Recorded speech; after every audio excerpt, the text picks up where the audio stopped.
Good evening and welcome to the virtual Marion Minor Cook Athenaeum. My name is Will Frankel and I'm one of your 3 Athenaeum Fellows this year. Humans are born into a state of nature. We each have unlimited freedom in theory, but the resulting chaos means that few, if any of us, are able to enjoy that freedom. In pursuit of a more meaningfully free society, people band together to form states that deprive us of certain liberties to protect more important ones. The classic account of the social contract that I just provided should be familiar to anyone who's taken an intro political philosophy class.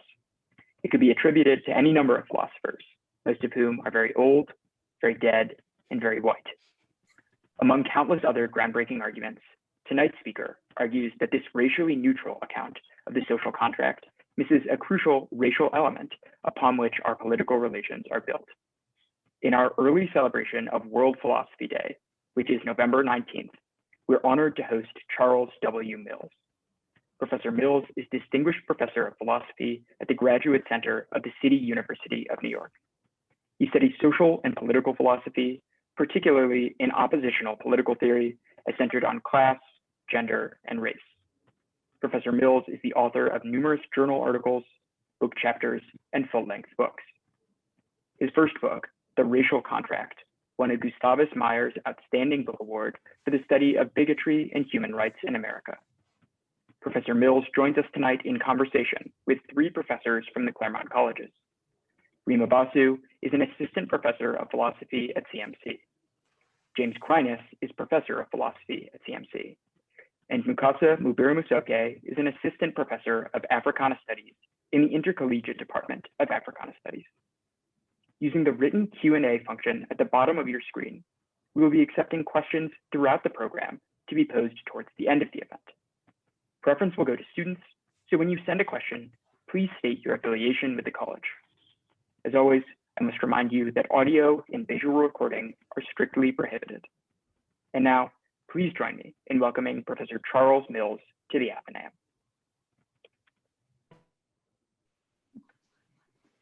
Imagine some imaginary clapping at that point.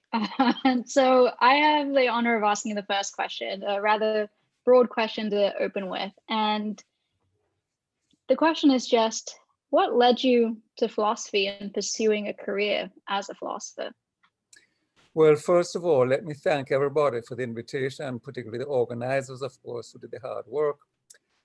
That's an interesting question because for a long time, I felt I had been misled into going into philosophy, and I was, looking for the way out for a long time. So that might not be the best opening note to strike for your students, but I assume people want honest answers rather than, fake answers. So my first degree is actually not even in the humanities, it's actually in physics. And it's not that I had any great desire to do physics. It's just an artifact of the Jamaican educational system at the time. Jamaica is where I'm from, which was modeled on the British educational system, as Jamaica is a former British colony. And your last 2 years in high school are called sixth form. And basically the subjects you do in sixth form are then going to determine what kind of degree you can take. And unfortunately, at my high school, the humanities teachers had left, so that the only courses I found interesting were maths, physics, and chemistry. So that then shaped what degree I could do at University of the West Indies, and I ended up doing a degree in physics. So I found physics very alienating. I wanted to get out, and I considered a wide range of possibilities. So this was it's a period very distant, I would assume, for most of the people in the room. This was, the period, sort of high point of radicalism in the English Caribbean. And there was a government in Jamaica that was trying to bring in a more egalitarian society. Because as a post-colonial society, Jamaica was very unequal in all kinds of ways. So it was a period of a lot of intellectual excitement and ferment. And I was thinking, well, what kind of discipline could I go into that would give me some kind of insight into all the interesting discussions that were taking place in the Jamaica of the time. That's discussions about imperialism, colonialism, racism, socialism, revolution, etc., etc. So ignorant guy that I was, I thought, well, philosophy is the discipline that gives you the big picture. I will choose to do a master's degree in philosophy. So I went to the University of Toronto, I did a master's degree in philosophy, and my initial reaction, frankly, was, wow, this is not what I thought it would be at all. Because if you think philosophy is white now, you should have seen philosophy then. It was even whiter, if that's possible. So I did a master's, as I said, and I thought, wow, this was a big mistake. I'm going back to Jamaica. So having gone back to Jamaica, I taught for a year in a high school, and the experience of teaching bratty 13-year-olds was as close to hell as you can get on this side of death. So I thought, well, anything has to be better than this. So I wrote to the University of Toronto. This was before email. It was that long ago, kids. And I said, would you guys accept me to do a PhD? And they said, sure, no problem. We'll even give you a fellowship. So on that basis, I went back to the University of Toronto. I did a PhD, and I still found philosophy very frustrating. But I said, there's no point in quitting now. So I'll just hang in there and see what I can do to make philosophy more representative and see if I can sort of create a space, a beachhead to discuss the kind of issues that I was actually interested in. And many years later, decades later, it's still pretty bad, but believe me, it's much better than it was then.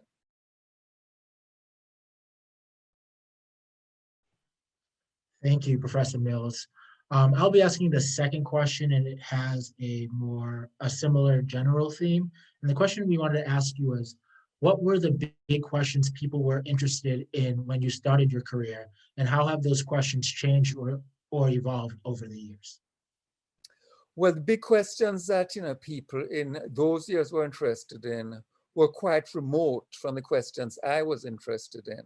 So it meant that after I realized this, I stopped paying that much attention to the questions they were interested in, and was more a matter of following my own path.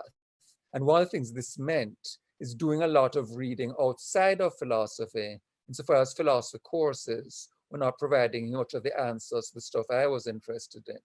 So as I say, if you think of someone coming out of a recently independent post-colonial country, which the colonial structure is still very much intact, the questions I was interested in were stuff like the shaping of what was then called the Third World by imperialism, the possibility of developing a more egalitarian society, what kind of conception of social justice would be appropriate for that. And the problem is that in terms of mainstream political philosophy, John Rawls' 1971 book, A Theory of Justice, had been published a few years before. And that really sort of revived Anglo-American political philosophy and set the tone for the debates. And the problem was that main question for Rawls was social justice, yes, but social justice for a perfectly just society.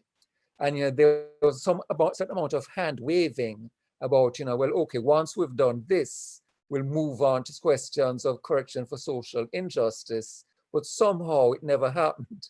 And 50 years later, believe it or not, it still hasn't. So I did a course in mainstream political philosophy. I said, what is this? I mean, I don't know what these guys are talking about. So searching around in the department, and I was at University of Toronto, which has the advantage of being the largest philosophy department in North America. So in my time, it was like 60-something professors, and believe it or not, about 130 grad students. So it means there was an incredible array of courses. And one of those courses was Marxism. So as I said, in the Jamaica of the time, all kinds of discussions about socialism. So, Marxism seemed to provide a much more welcoming environment to discuss these issues than mainstream Anglo-American liberal political philosophy. So I started, doing course in Marxism, and then, doing to the extent that you could do courses outside the department, did a course in Latin American political theory. A lot of my reading was on left theory, and, sort of third world studies and so forth. So that was really my orientation. So it was a situation where I was in the philosophy department, I was getting a PhD in philosophy, but philosophy courses as such, I did not find them very illuminating. And as I said, I did think more than once, I really made a mistaken choice. And something you have to bear in mind is that it's Canada rather than the US. So in the US, we're now in a period, there are all kinds of Africana programs, there are PhD African American studies departments. This is Canada, a much whiter country, a much whiter university, and there was, no such program. So even had I wanted to try to sort of seek out the resource of an Africana program, there wouldn't have been anything to sort of reach out to. So I said, I have to do my PhD in philosophy, but I'm going to be doing this radical stuff, this Marxist stuff, and then sort of try to do supplementary reading on the side to sort of fill out, my areas of interest, which I'm not going to be able to find in mainstream philosophy courses.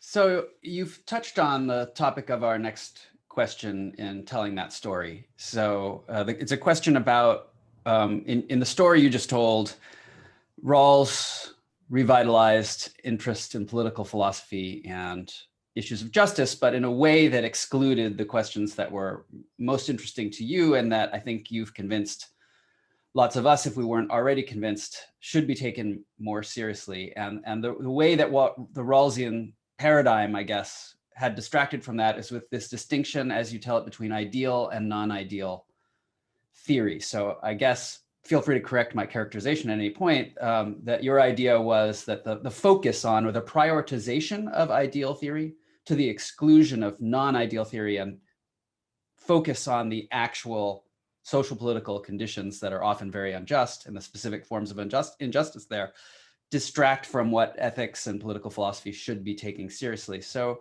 I guess we wanted to ask, is there how would you characterize the ideal theory that you were worried about? What's the best characterization of it? And do you think there's a continuing role for a kind of ideal theory once it's suitably either downgraded in importance or sort of yoked to attention to those other issues? Or should we characterize it in a certain way and then sort of try to crowd that out of the program entirely? I mean, I guess I'm especially interested because you mentioned Marxism was a escape for you, and a lot of people would look at just the term ideal and think that Marx is about a kind of ideal state that we aim for, namely a state that overcomes capitalism.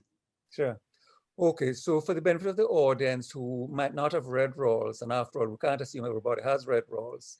So the difference between ideal and non-ideal theory is not, as you might at first think, the difference between moral theory or normative theory and then non-moral theory, non-normative theory. So like the contrast between normative theory and descriptive theory, it's not that distinction, nor is it the contrast between theory that's informed by morality and a kind of realpolitik approach. For example, that some people say is characteristic of international relations, where different powers just try to advance their interests, and issues of moral constraint are just seen as absurd. So it's neither of those two distinctions. The difference in Rawls is the difference between the normative theory for a perfectly just society and the normative theory for societies that are, to one degree or other, unjust. Okay, so the important thing to appreciate is that in both cases, it's normative theory. So in saying we should focus on non-ideal theory, I'm not saying we should dispense with normative theory. I'm saying we should be seeking to develop and explore and elaborate the normative theory for societies of different degrees of injustice. And the irony is that in theory, such a project is not alien to Rawls. In the opening pages of A Theory of Justice, he says explicitly that non-ideal theory deals with the really pressing and urgent matters that we should be concerned about. An ideal theory for him is not supposed to be an end in itself. It just has an instrumental role. So he says you start with ideal theory because it's going to give us the best theoretical grasp of non-ideal theory. But the problem is that neither in his work nor in the work of his disciples over a period of what is now almost half a century, because next year is the 50th anniversary, Theory of Justice, the transition from ideal to non-ideal theory in the sense of looking at issues of corrective justice it never takes place. So issues of race, and as I say, I'm coming from the third world, I'm coming from a society which is a former slave society, as most of the Caribbean nations and most of the Latin American nations are, a former slave society with a long history of racial injustice, which leaves its imprint on Jamaica and other Caribbean and Latin countries in the post-independence period. I'm interested in issues of racial injustice, and there's no conceptual rule to deal with them in the Rawlsian framework, insofar as the literature in Rawls is all focused on principles of justice for perfectly just society, and it's not taken up what Rawls himself said was the pressing and urgent issue of, well, what are the principles for societies of different degrees of injustice? So it was very frustrating, and it's part of the reason, as I said, why I focused on Marxism rather than Rawls. Anyway, so I graduate, and it sort of brought home to me, and again, for anybody in the audience who's thinking of going on to grad school in philosophy, you need to be warned about how terrible the market is. And even though it's, sorry, that's phrased the wrong way. Even though it was much better then than it is now, it wasn't any paradise then either. And the sort of alarming discovery I made, somehow this has not been sufficiently conveyed to me, is that Marxism is not an area of specialization. Political philosophy is an area of specialization. So you need to know all that mainstream liberal stuff that you had turned your nose up at all those years in grad school. So this was a kind of rude awakening. And I thought, oh my God, I'm going to be unemployed after spending all those years doing the PhD. So I was sort of reading up on Rawls, reading up on Robert Nozick, reading up on all this mainstream stuff. And as I said, I find it very frustrating because it didn't seem to me that was going to be able to deal with what I was interested in. So I figured, well, I'll read this stuff up so I can teach it, so I can be competent in sort of providing that professorial role. But my real research interest is in Marxist theory. So many years later, what I'd say is that it's true that Marxism gives one an ideal in the sense of saying, well, the ideal society is a socialist society in terms of a classless society. But what it does not give us is a theory of justice. And there was a fair amount of literature in the 1970s and 1980s when Marxism was seen as more alive, within the academy than it is now. And you find Marx making a lot of sort of negative remarks about morality, about rights, about justice. So even though his writings seem to be infused with the spirit of moral outrage, when he's describing the capitalist system, when he's talking about exploitation, how terrible the conditions of the workers are, when it comes to self-conscious theorization of principles of justice, not only does he not articulate them, but he even seems to be dismissive of the very concept. So you're sort of torn. On the one hand, Marxism is dealing with the stuff I'm interested in, oppression, imperialism. On the other hand, you're not getting principles of justice out of Marx. So when I started working on social contract theory, after coming to the States, after getting my PhD, after finally getting a job, I spent a few years, working on Marx, and increasingly I felt, I'm talking to like a handful of people around the country. So let's start doing some mainstream liberal stuff. But then, the question, you raised, Jim, what is the role of ideal versus non-ideal theory? And many years later, what I think I would say is this. Originally, I thought you do need ideal theory insofar as you need to sort of derive non-ideal theory from it. And that was Rawls's claim. But increasingly, I'm skeptical about that. And what I now believe is that the world of ideal theory is so remote from the actual world that the derivation is not going to be possible because the conceptual distance you have to travel is just too great. So in recent work, what I've begun to argue is that we should just focus on non-ideal theory. And there's sort of so many injustices in the world. Let's try to correct some of those. And if we get to a position where things are much better, at that stage, you can start talking about the principle of justice for a perfectly just society. But we're just sort of so distant from that now. it doesn't seem to me to be serving much purpose now. And it's not merely a matter of not seeming, very useful. It's that you have 2 generations of very smart people, Ivy League institutions, with doing all kinds of very sophisticated stuff. But from my point of view, its truth, its usefulness is very little in terms of its applicability to the world we're actually in. And I've recently had an epiphany a year or 2 ago. I don't know if it's a real epiphany. So let's say I had an apparent epiphany. It remains to be seen whether it's real or not. And I've concluded that Rawls really intended his theory only to be applicable to societies that were close enough to be ideal that the social contract metaphor models them. And in Justice as Fairness, his final book, he gives a list of societies to which his theory does not apply. And those are slave societies, aristocratic societies, caste societies, theocratic societies, and number 5 on the list, racist societies. And I thought to myself, why didn't I see the implications of this before? Because if the US is a racist society, then John Rawls is telling us, oh, by the way, my theory does not apply to the United States. So it's like a light bulb went off, and I thought, oh my God, it's worse than I thought. So my previous criticism had been, we should be focusing on racial justice because it's a matter of non-ideal theory, and it's clearly pressing and urgent. So my assumption had been, you can still use Rawls's apparatus to do this, but you need to modify it. And why haven't you guys, why haven't you Rawlsians done that?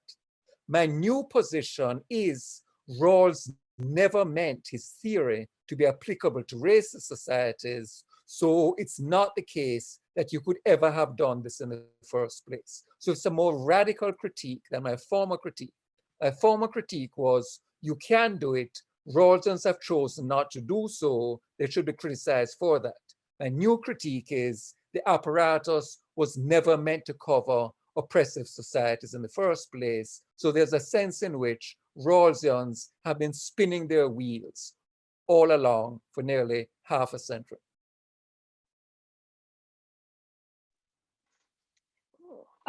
So I want to switch tracks a little bit and go back to something that you earlier said when you sort of rightly commented, philosophy is quite white. And one paper that you're well known for is this paper on white ignorance, which sort of challenges philosophers to consider how we can get at the truth when we sort of start with this kind of systematically distorted perception of reality. And so for those in the audience who might be unfamiliar with your work on this, do you mind just explaining like briefly what this concept of white ignorance is, and then also how it both plays out in philosophy and also related fields of inquiry? Sure. So white ignorance, in my formulation, is a specific manifestation of a more general pattern. So you could also talk about, your left theory was unpopular for several decades, seems to be coming back. So I guess I can use that as a reference. We talk about class ignorance, you could talk about gender ignorance. So it's not the case that white ignorance is the only kind of ignorance. So the general way to look at it is as follows. Unfortunately, after the hunter-gatherer stage, human societies are structured by injustices of various kinds. Gender would be sort of oldest and most pervasive form of injustice, but there are long periods in history of ethnic injustice, in that people identify as being members of a particular tribe, a particular ethnicity, and if they conquer others from different tribes and different ethnic groups and incorporate them into the society, it's not going to be as equals. Once you get class society, if you think of the slave societies of ancient Greece and Rome, or of medieval Europe, there's class injustice. In the modern period, if you sort of date race to modernity, there's going to be racial injustice. So there are all kinds of injustices. And it's going to be a general pattern in society that the people who have the most influential role in shaping the society are certainly not going to announce, by the way, this society is unjust. It's not the case that any hierarchical society says that. Rather, the official line will be, this society is just. So maybe it's a case that people are at the bottom because they're naturally inferior, or because it's God's will, or because they're incapable of making an effort, blah, blah, blah, blah, blah. There's a whole set of reasons, but you'll have what in the left tradition, you can see, I've sort of taken that from Marxism, even though I'm working now within a liberal framework. You're going to have a dominant set of views which basically justify social inequality. And you want these views to be shared by people in society as a whole, because it's far easier to keep people subordinated if they accept their subordination mentally than if they're thinking of themselves as oppressed. Because if they think of themselves as oppressed, then they're going to be trying to change things, and you don't want that. So what you want is to be able to socialize people into acceptance of the hierarchical order. And as I say, you shouldn't see this as restricted to race. You can see it along other axes of social domination also. So focusing just on race, as I did in that essay, white ignorance is supposed to be an example of a situation where you have racial domination of a particular form, white racial domination, and the rationalizations for this domination are going to center around the superiority of whites originally and the inferiority of people of color. And you want these views to be broadly accepted across the population. So when the US was a slave society, for example, you're going to educate the slaves and say that the Bible says that, you know, it's good, it's just that some people should be slaves and you need to obey your master. In the postbellum period in the US, you have the brief period of Reconstruction. For a few decades, you then have the betrayal of Reconstruction, you have the establishment of segregation, whose official motto is separate but equal. And there's a sort of widespread, you know, sort of pervasive ideology of Black inferiority.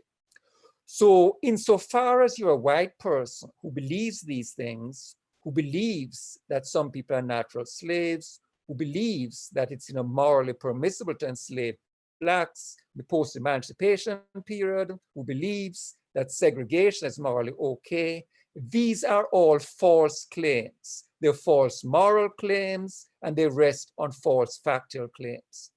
But it's not a matter of, you know, an individual belief, an individual subscribing to false beliefs. They're pervasive across the society as a whole. You have a few whites who have an anti-racist attitude consistently, but they're in the minority. And it's not merely at the popular level, it's also a matter of what is taught in schools. If you were to go back to the mid-19th century, you would find textbooks in which there are pictures of Black people that liken them to apes, to chimpanzees and gorillas and orangutans. And the idea is Blacks are an inferior race, they're closer to apes than we are, and that's part of what justifies the existing order. If you were to consult the Encyclopedia Britannica, so that used to be standard reference work, because of course, before, of course, of the advent of online encyclopedias like Wikipedia, look at the early 20th century Encyclopedia Britannica, and it sort of explains to you why Negroes are inferior. So white ignorance is manifest not merely at the popular level, but at the level of the academy, Ivy League institutions propagating views of Blacks, Native Americans, Chinese, etc., as inferior. And it's also reproduced in popular culture, in terms of the novels of the period, in terms of movies, in terms of things like blackface, which is, you know, mocking Black people, in terms of cartoons. There are numerous books that have been written on racist depictions of people of color in the United States. And you can see all of them as manifestations of white ignorance. And as I say, part of the point is that you don't just want white people believing these things, you also want people of color to internalize these inferior views of themselves, because then they'll be less likely to protest against the system and want the system to be changed.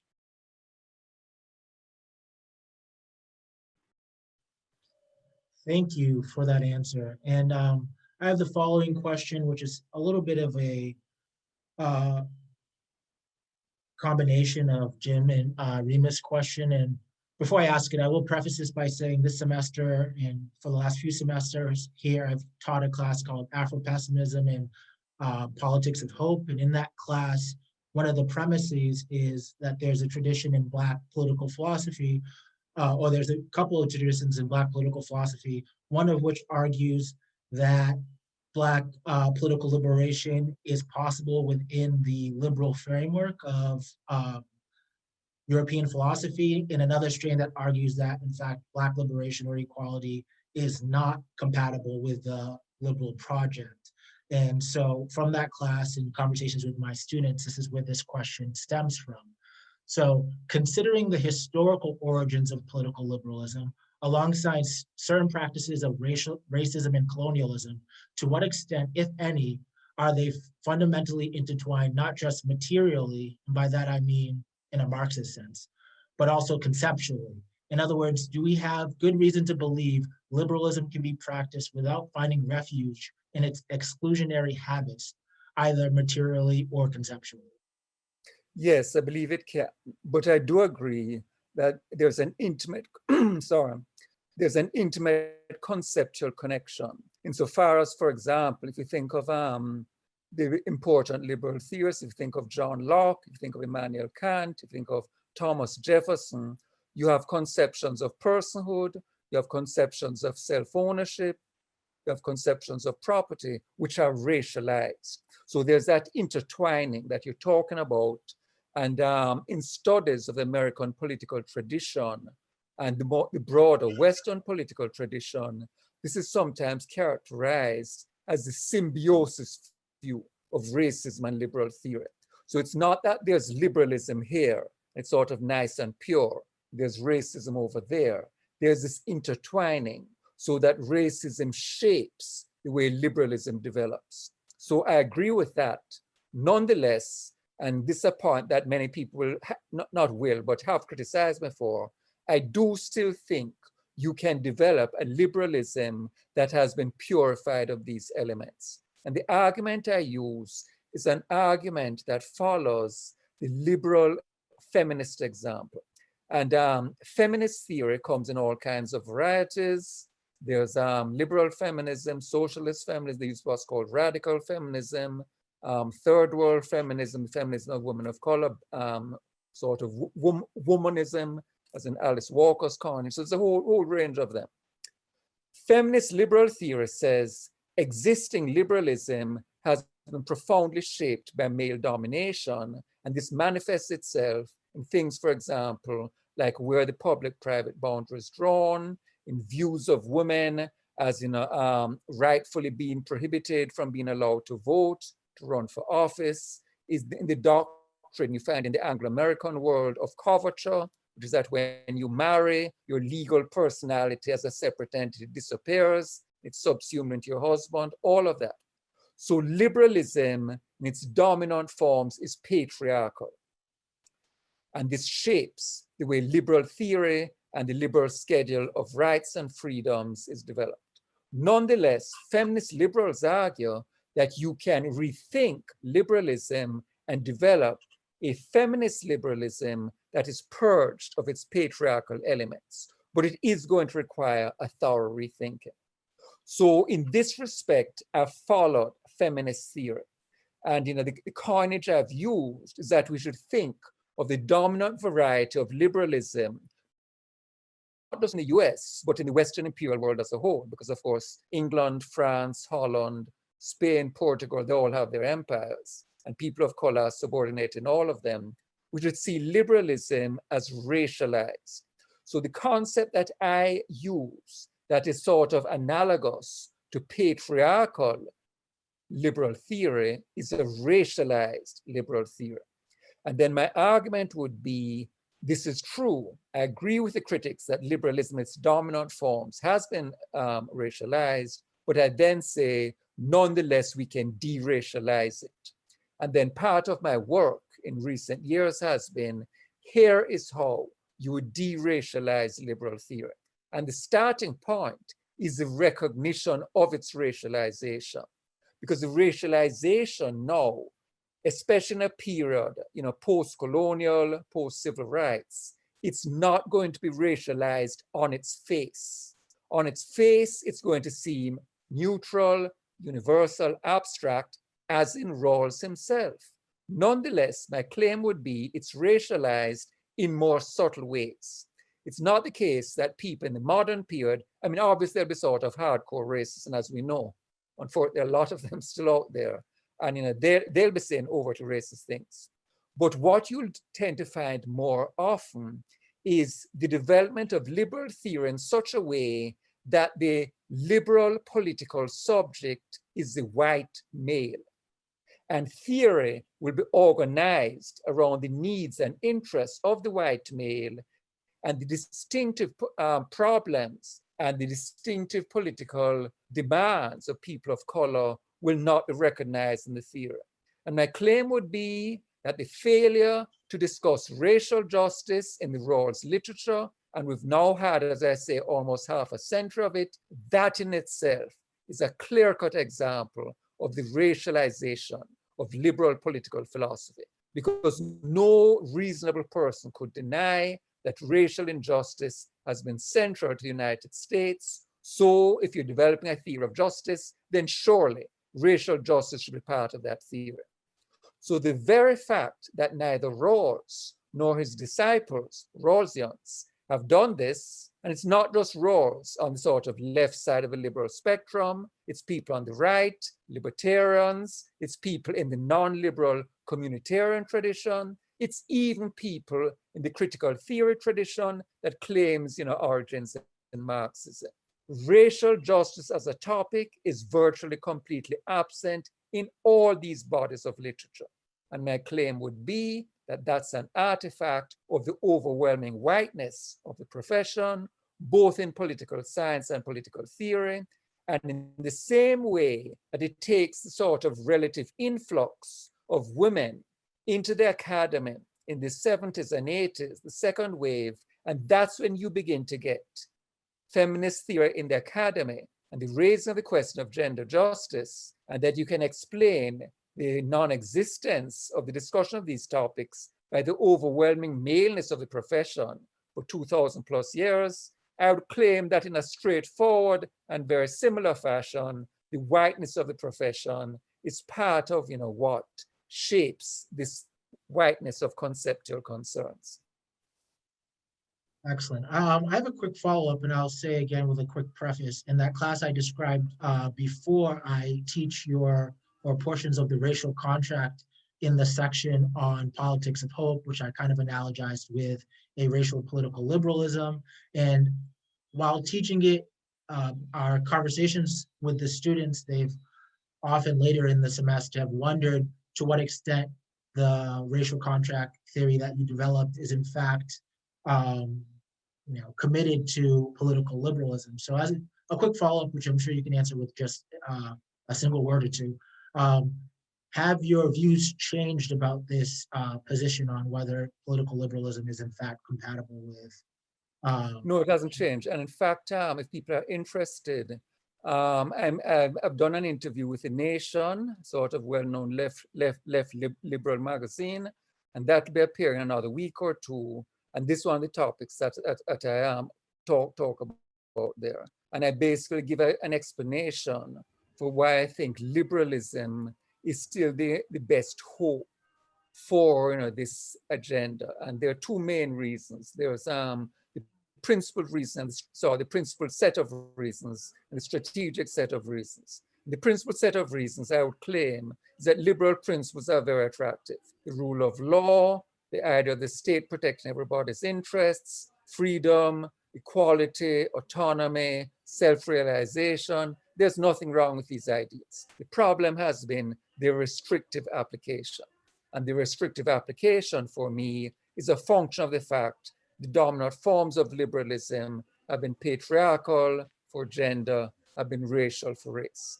So that if the principles themselves are attractive, that's a case for retrieving them. The strategic reason is liberalism historically has unquestionably been the dominant political idea in the United States. Any political theorist will tell you that it's self-conceivedly a liberal society. As I just said, it's a liberalism that's qualified in these exclusionary, gender and racialized ways. Nonetheless, the official ideology, going back to the revolution, Jefferson, these are liberal principles.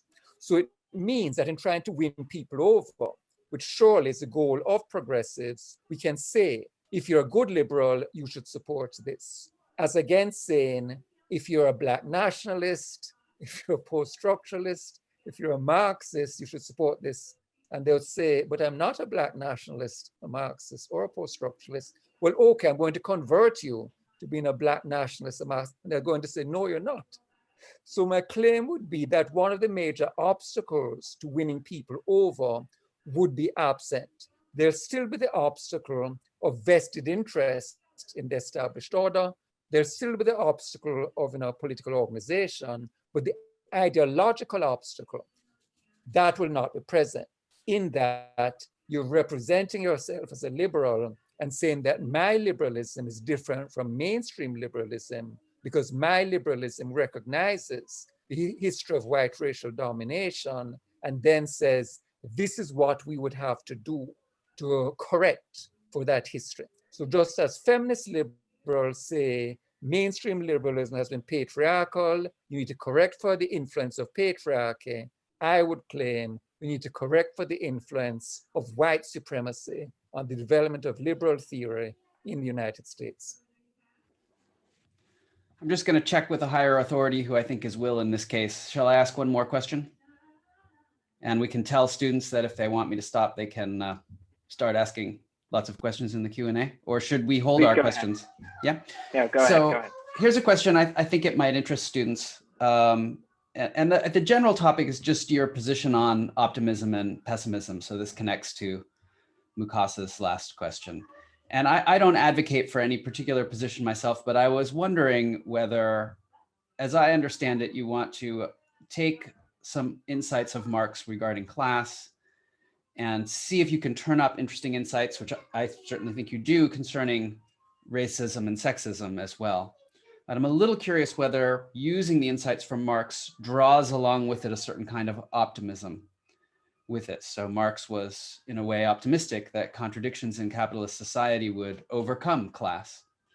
And I'm wondering if we draw on his insights in the way you do, that shouldn't lead us to think about what gender relations could be like without sexism, and race relations could be like without racism, and even a kind of perhaps qualified optimism that there's something at work in the contradictions of the present moment that has some hope of overcoming racism and sexism. Thanks. Great question. Yeah, it's a very difficult question because on the one hand, if you have a view that's influenced by left theory, then you're going to be skeptical about how powerful moral suasion is as a motivator. So Marx did not think you develop a really good moral argument and the capitalists say, oh my God, that's right. It's terrible. Let's, that's not the way it works. Your argument is basically in terms of group interests and trying to sort of, mobilize the group interests of the working class, other people subordinate, et cetera, et cetera. The problem with applying this to race is that people of color are a minority and that whites are the majority and they have power disproportionate to their numbers. And it's not even the case that all people of color are on board with this program, as we've seen in the lecture. So the question is, if you're trying to appeal to group interests and not just, moral suasion, then, where is the material basis of this optimism? And this is where you would try to borrow from, left theory. If not classic left theory, then maybe in its social democratic incarnation. And the argument would be, there are tens of millions of poor, working class, unemployed white Americans, many of whom are laboring under huge amounts of student debt. Some people, this is one of those factoids that's been widely reported. The amazing percentage of American households that if people had to raise $400 for an emergency, they could not do it. So a lot of these people are supporting a politically right perspective, and you're trying to win them over to a racially egalitarian perspective. And the question is, how can you do this? Well, one argument has been you try to appeal to their group interests. And this, as I say, is a classic left strategy. And the argument you use to people is, we are now in what has been called by some theorists the third Gilded Age. First Gilded Age, the one named by Mark Twain, late 19th century. Second Gilded Age, the 1920s, also known as the Jazz Age. Gilded Age characterized by extreme differences of rich and poor, of wealth and poverty. It's a capitalist society. There are always those differences, but more extreme than before. And well-known French theorist, his book Thomas Piketty says we're in the third Gilded Age now. And that if you compare, sort of the difference between rich and poor, it's, not as extreme, it's more extreme than it's been, since the 1920s. So you go to the white working class, poor and unemployed, and say, look, this system is not working out that great for you guys either. Why don't you join with us in a political project that would unite people across racial lines for a transracial project of political transformation to make the United States a more egalitarian society. And in that project, we could have racial justice, and we could also have redistributivist class justice for you guys. So the idea would be you're appealing both to moral suasion, both to considerations of justice, and to group interests. So that would be the theory. And the obstacle in the face of the theory is, how do the white working class define their interests? How do you see your interests? And if you see your interests as being part of a society of white domination, then even though you could be materially better in terms of money and wealth in an egalitarian society, if your whiteness is so important to you that you want to be positioned above people of color, then it then means you have an interest in maintaining the present order, even though it is against your economic interests. So this is the kind of dilemma that I think is facing people on the left who want to try to bring about a more racially egalitarian society.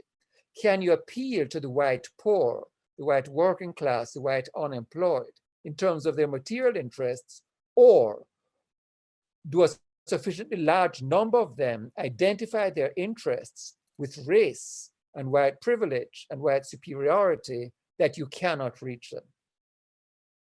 And some people would say, looking at the outcome of the election, there's still a whole bunch of folks in that category.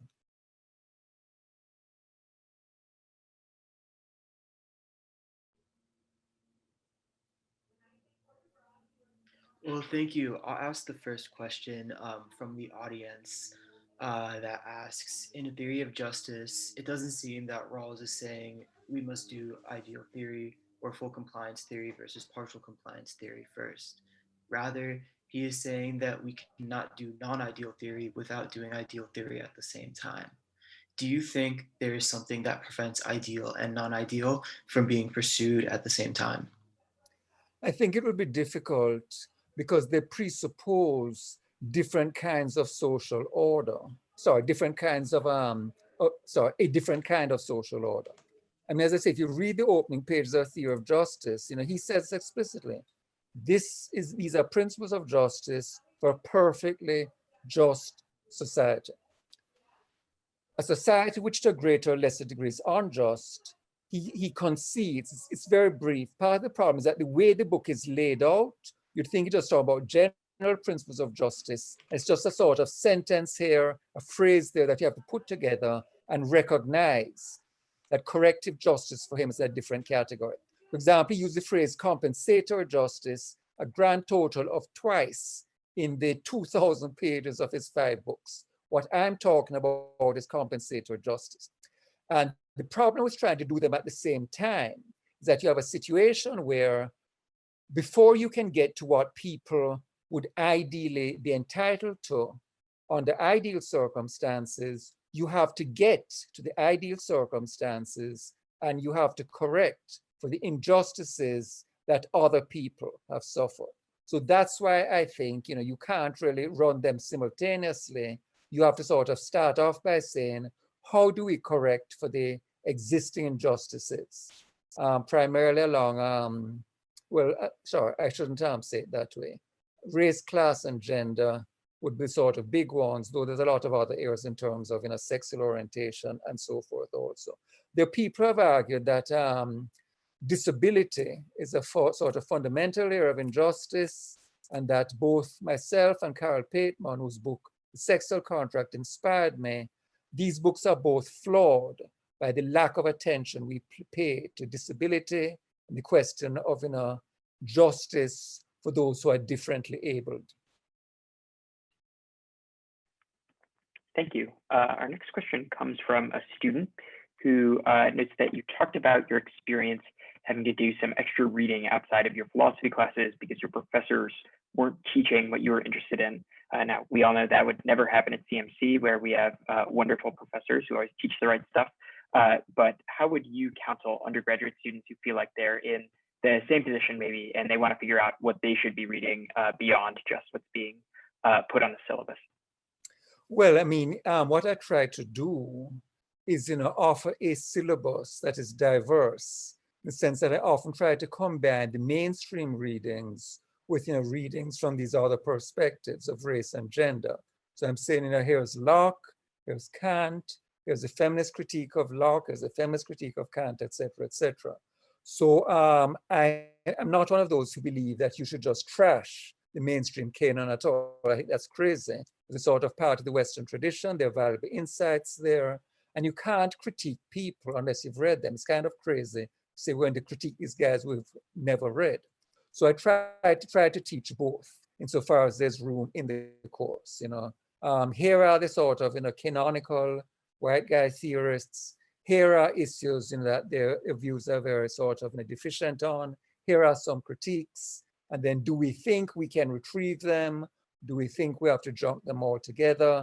These are the kinds of questions that I then raise.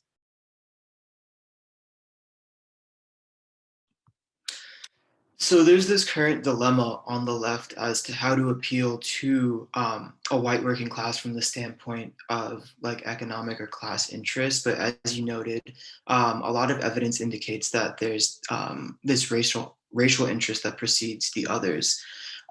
So thinking about this idea of the interests of a group or class of individuals, how can how can interests kind of transition or transform amongst a group? If I only had the answer to that question, Chris, I would be giving talks all over the country, maybe all over the world. That's so, what's the expression is 65,000, 64,000, whatever, sort of dated from the days of American quiz shows. Yeah, that's a crucial question. And obviously a lot of progressive theory has focused on that, How do you reach, these guys? Can you say to them, it's not in your interest to do that? Are you justified in doing that? Or is this presumptuousness in your part? Who are you to tell me what my interests are? So it raises real interesting questions. There used to be the concept in left tradition of objective interests. So you could sort of tell objectively, independently of what people thought, these are your objective interests. So that view has become, sort of, much more challenged in recent decades. And many people feel you cannot tell people what they're, well, okay, that might be overstated. If somebody wants to go on living and you see them about to take a glass which has cyanide in it, it does seem that's reasonable to say it's not in your objective interest sort of drink what's in that glass. So there would be sort of clear-cut cases like that. But I mean, in everyday life, in political contestation, it's not going to be like that. So the interests in these cases are going to include things like identity. and culture. So you sometimes get this contrast, left theory as quote unquote universalist versus identity politics. But unfortunately, left theory in the context of the US has to take account of the fact that many working class people who are white, that's an identity for them. And that what is sometimes represented as universalist has elements of white identity politics, so that the framing in a universalist versus identity politics is in a sense misleading from the start. But yes, you've asked the $64,000 or $65,000 question. If you get an answer, please send me an email with it. So I'm going to ask a question that I'll concede as a non-philosophy student. I don't think I could fully explain in my own words. So maybe if it's not clear to Professor Mills, either one of our philosophy professors on the call could step in and provide a little gloss on it. But a student asks, what's the difference between theory or principle and ideal? Relating to Hegel's dialectics and how the master cannot be actualized, are both ideal and theory or principle in the place of the master?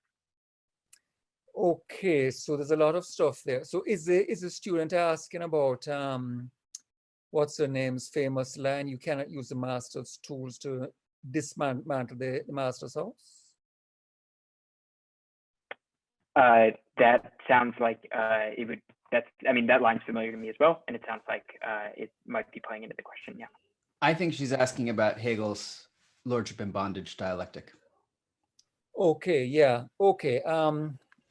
So that's complicated in the sense that some people have thought it could be applied to the issue of modern day chattel slavery, whereas other people have said no.